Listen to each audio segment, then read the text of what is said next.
Welcome back to Meeting Jesus at the Table.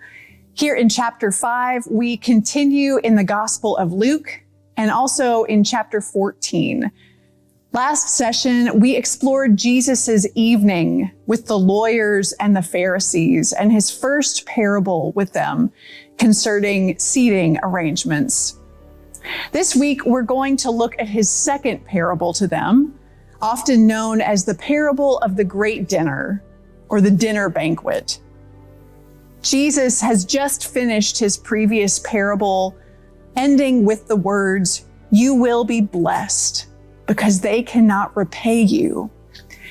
And in response to that teaching, one of the guests says, "Blessed is anyone who will eat bread in the kingdom of God." I wonder what you imagine that guest means with that statement.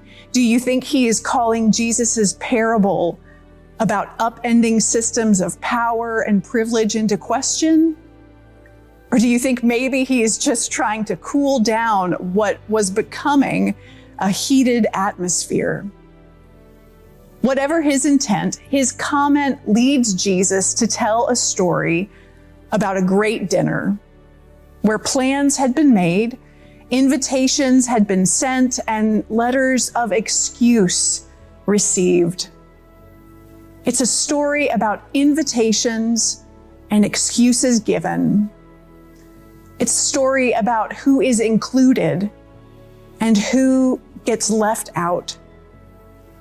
And it's also a story about a host and how, in the face of rejection, he chooses to respond. As we said in session 3, Luke gives us a decidedly world turned upside down perspective of the kingdom of God, and this parable of the great dinner is no different. For the host whose banquet was prepared and ready, the topsy-turvy ways of the kingdom of God crossed barriers and broke down walls, inviting all to find welcome. As participants in church communities, we're left with the question, how can we learn from this host's response in the face of frustrating disappointments and declining church involvement?